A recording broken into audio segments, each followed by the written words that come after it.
শিক্ষকদের কর্মবিরতি গড়ালো দ্বিতীয় দিনে, আজ মার্চ টু সচিবালয়।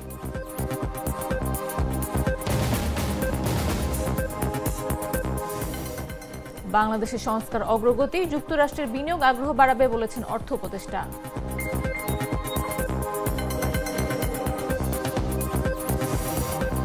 রাকসু নির্বাচনের প্রচারণা শেষ হচ্ছে আজ।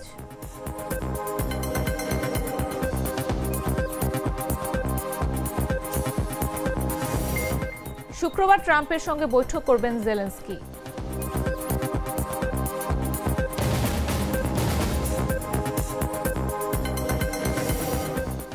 এবং 5 দিনের ব্যবধানে আজ আবার মুখোমুখি বাংলাদেশ হংকং।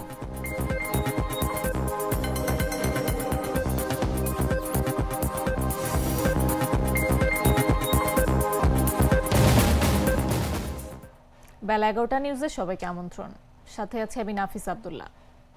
সাধারণ খাবার এখন হবে অসাধারণ। প্রাণ স্বাদের মশলা, স্বাদ বাড়ায়, ঘ্রাণ ছড়ায়। বাড়ি ভাড়া বৃদ্ধির দাবিতে বেসরকারি এমপিওভুক্ত শিক্ষকদের অনির্দিষ্টকালের কর্মবিরতি দ্বিতীয় দিনে গড়িয়েছে। একই দাবিতে মঙ্গলবার দুপুর 12টায় কেন্দ্রীয় শহীদ মিনার থেকে সচিবালয় অভিমুখে মার্চ টু সচিবালয় কর্মসূচি ঘোষণা দিয়েছেন আন্দোলনরত শিক্ষকরা। সোমবার বিকেলে এমপিওভুক্ত শিক্ষা জাতীয়করণ প্রত্যাশী জোটের পক্ষ থেকে এই কর্মসূচি ঘোষণা করেন সংগঠনের সদস্য সচিব অধ্যক্ষ দেলোয়ার হোসেন আজিজি। তিনি বলেন, সরকারের পক্ষ থেকে মঙ্গলবার দুপুর 12টার মধ্যে প্রজ্ঞাপন বা ঘোষণা না এলে লং মার্চ সহ পরবর্তী কর্মসূচি চালিয়ে যাওয়া হবে। মঙ্গলবার সকালে অধ্যক্ষ আজিজি জানান, তাদের কর্মবিরতি চলবে। 20% বাড়ি ভাড়া, 1500 টাকা মেডিকেল ভাতা ও কর্মচারীদের জন্য 75% উৎসব ভাতার প্রজ্ঞাপন জারি না করা পর্যন্ত কোনো শিক্ষক শ্রেণী কার্যক্রমে অংশগ্রহণ করবেন না। এর আগে মূল বেতনের 20% হারে বাড়ি ভাড়া ভাতা বৃদ্ধির দাবিতে ও পুলিশের বল প্রয়োগের প্রতিবাদে সোমবার সকাল থেকে সারা দেশের সব বেসরকারি এমপিওভুক্ত শিক্ষা প্রতিষ্ঠানে পাঠদান বন্ধ রয়েছে। ফলে দেশের বিভিন্ন স্থানে স্কুল কলেজে ক্লাস কার্যক্রম স্থবির হয়ে পড়েছে। সহযোগিতা করেছেন, আমি বলতে চাই সকলকে আহ্বান জানাই, আজকে এই আমার বাংলাদেশের সামষ্টিক অর্থনীতিতে স্থিতিশীলতা ও চলমান সংস্কার কার্যক্রমের দৃশ্যমান অগ্রগতি যুক্তরাষ্ট্রের বিনিয়োগকারীদের আগ্রহ আরও বাড়াবে বলে জানিয়েছেন অন্তর্বর্তী সরকারের অর্থ উপদেষ্টা ডক্টর সালেউদ্দিন আহমেদ। সোমবার যুক্তরাষ্ট্রের ওয়াশিংটনের মার্কিন চেম্বার অব কমার্সের নেতাদের সঙ্গে বৈঠকে একথা বলেন অর্থ উপদেষ্টা। এই সময় বাংলাদেশ ব্যাংকের governor doctor Ahsan H Mansur সহ সরকারের উচ্চ পর্যায়ের প্রতিনিধিরা উপস্থিত ছিলেন। বৈঠকে মার্কিন ব্যবসায়ীদের কাছে অন্তর্বর্তী সরকারের সংস্কারের চিত্র তুলে ধরা হয়। পরে অর্থ উপদেষ্টা জানান, গত এপ্রিলের বিশ্বব্যাংক IMF এর বসন্তকালীন বৈঠকের পর গত 6 মাসে বাংলাদেশের অর্থনীতিতে উল্লেখযোগ্য উন্নতি হয়েছে। সরকারের সংস্কার কার্যক্রমের কারণে দেশে আগামীতে মার্কিনীদের ব্যবসা বাড়বে। অর্থ উপদেষ্টা জানান, সরকার লেনদেন ও পেমেন্ট সংক্রান্ত বিভিন্ন জটিলতা নিরসন করেছে এবং দীর্ঘদিনের একাধিক অপেক্ষমান আবেদন নিষ্পত্তি করেছে।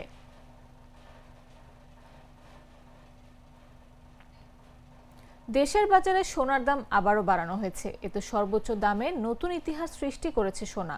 সবচেয়ে ভালো মানের বা 22 ক্যারেটের প্রতি ভরি সোনায় বাড়ানো হয়েছে 4618 টাকা। ফলে এখন এক ভরি সোনা কিনতে গুনতে হবে 2,13,719 টাকা। স্থানীয় বাজারে তেজাবি সোনার দাম বাড়ার পরিপ্রেক্ষিতে এ দাম বাড়ানো হয়েছে। মঙ্গলবার থেকে নতুন দাম কার্যকর হবে বলে জানিয়েছে বাংলাদেশ জুয়েলার্স সমিতি। সোমবার বাজু standing committee on pricing and price monitoring committee বৈঠকে করে এ দাম বাড়ানোর সিদ্ধান্ত নিয়েছে। পরে কমিটির চেয়ারম্যান মাসুদুর রহমানের সই করা এক বিজ্ঞপ্তিতে এই তথ্য জানানো হয়। এর আগে গত 9 অক্টোবর সোনার দাম বাড়ানো হয়। এতে অতীতের সব রেকর্ড ভেঙে ভালো মানের এক ভরি সোনার দাম হয় 2,09,101 টাকা। এখন আবার দাম বাড়ানোর ফলে সেই রেকর্ড ভেঙে গেল।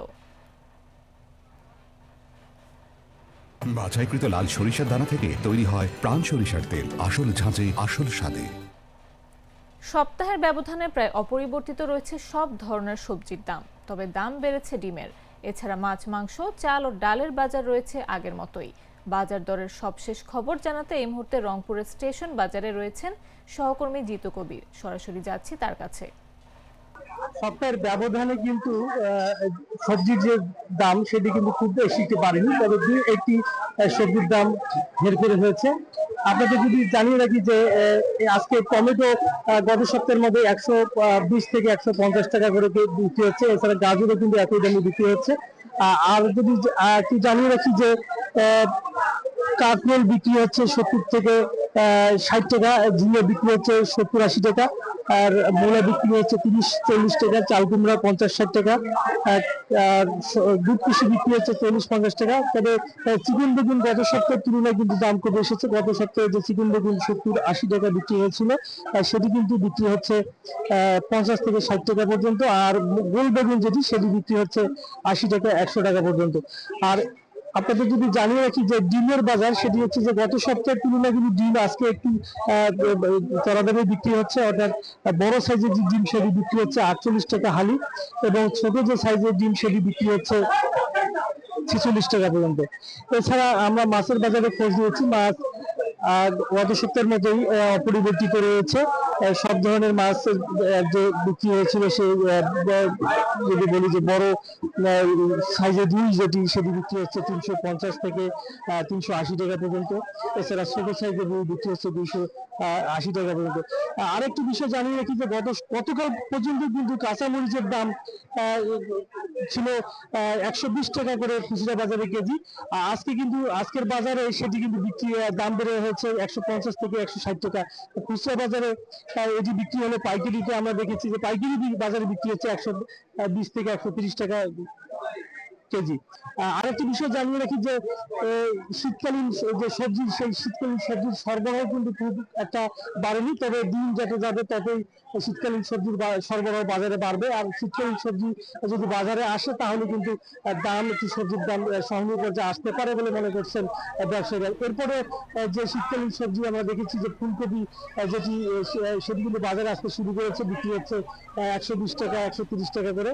আর মূলা যেটি সেটি কিন্তু বিক্রি হচ্ছে 30 টাকা 40 টাকা কেজি করে। দর্শক, এই ছিল এই সপ্তাহে। দর্শক, রংপুর থেকে বাজার দর সম্পর্কে জানাচ্ছিলেন আমাদের সহকর্মী জিতু কবির। এবারে চলে যাব পরবর্তী সংবাদে।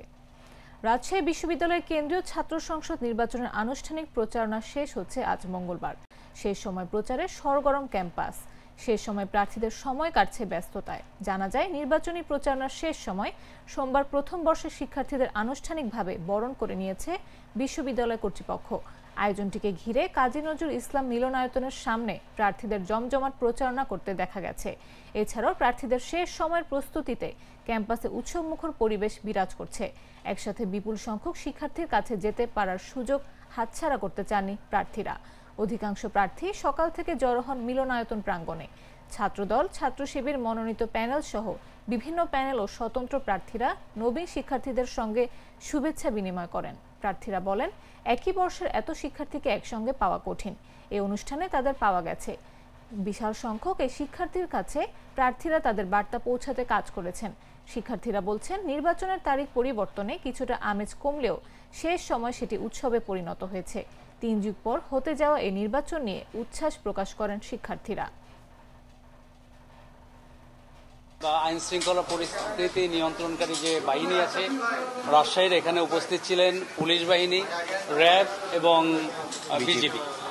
তো আমরা কথা বলেছি এবং পুলিশ আমাদের ওই দিনে প্রায় 2000-এর মতো পুলিশ, আপনারা আগেও বলেছি জানেন, বা বিভিন্ন দায়িত্বে নিয়োজিত থাকবেন এবং পাশাপাশি র্যাব এবং বিজিবিও থাকবে ক্যাম্পাসে। আইন শৃঙ্খলা পরিস্থিতি আরো যাতে বেটার হয় সেজন্য তাদের সহযোগিতা থাকবে। অ্যাকচুয়ালি নির্বাচন উপলক্ষে আমরা আমাদের এখানে বিশ্ববিদ্যালয় প্রশাসন, আমরা আইন শৃঙ্খলা বাহিনী, বিশেষ করে রাজশাহী মেট্রোপলিটন পুলিশ, আমাদের সাথে বিজিবি, র্যাবের প্রতিনিধি অফিসার আছেন। আমরা সবাই মিলে এই নিরাপত্তাটা কিভাবে হবে, আমাদের যে পরিকল্পনাটা যেটা আছে সেটাকে আমরা আরো রিভাইজ করে কোথায় আমাদের কি ধরনের নিরাপত্তা ব্যবস্থা নিতে হবে সেগুলো নিয়ে আমরা কথা বলছি।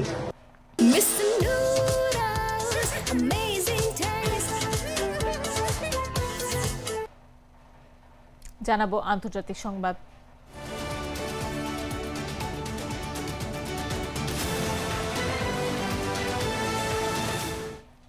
ইউক্রেনের প্রেসিডেন্ট ভলোদিমির জেলেনস্কি জানিয়েছেন, তিনি চলতি সপ্তাহের শুক্রবার ওয়াশিংটনে মার্কিন প্রেসিডেন্ট ডোনাল্ড ট্রাম্পের সঙ্গে বৈঠক করবেন। আলোচনায় মূল বিষয় থাকবে ইউক্রেনের আকাশ প্রতিরক্ষা ব্যবস্থা ও রাশিয়ার ওপর আরও চাপ সৃষ্টি করার উপায়।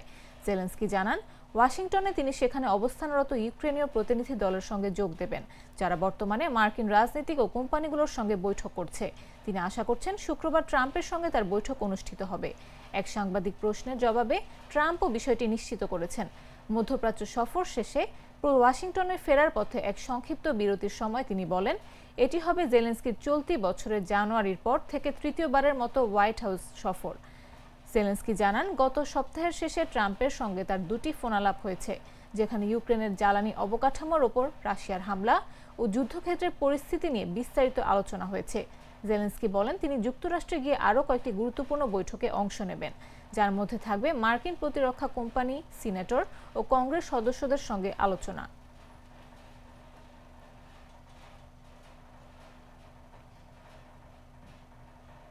এবারে খেলার খবর।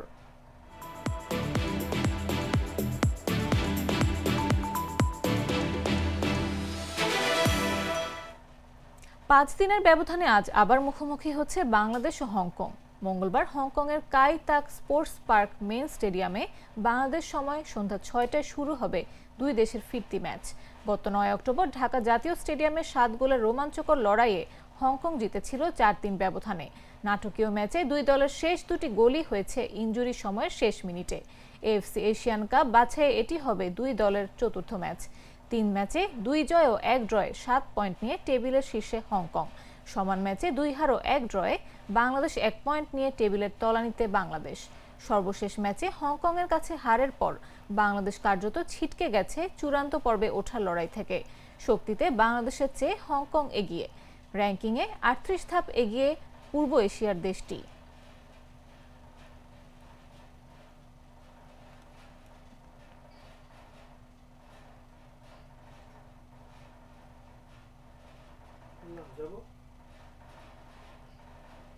সংবাদ শেষ করার আগে শিরোনামগুলো জানিয়ে দিচ্ছি আরো একবার।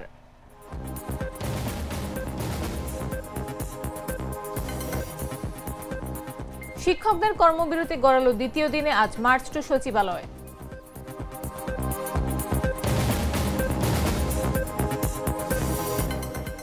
বাংলাদেশের সংস্কার অগ্রগতি যুক্তরাষ্ট্রে বিনিয়োগ আগ্রহ বাড়াবে বলেছেন অর্থ উপদেষ্টা।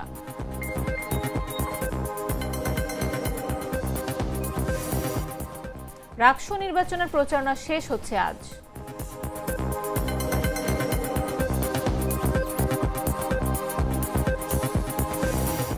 শুক্রবার ট্রাম্পের সঙ্গে বৈঠক করবেন জেলেনস্কি।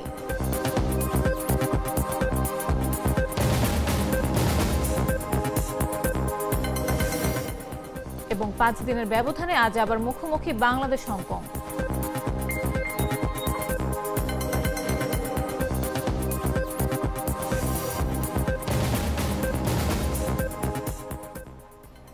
দর্শক, এই ছিল এখনকার মতো। প্রতি মুহূর্তে সর্বশেষ খবর পেতে ভিজিট করুন jagonews24.com, ফলো করুন আমাদের ভেরিফাইড ফেসবুক পেজ এবং সাবস্ক্রাইব করুন জাগো নিউজের ইউটিউব চ্যানেল। এতক্ষণ সাথে থাকার জন্য ধন্যবাদ সবাইকে।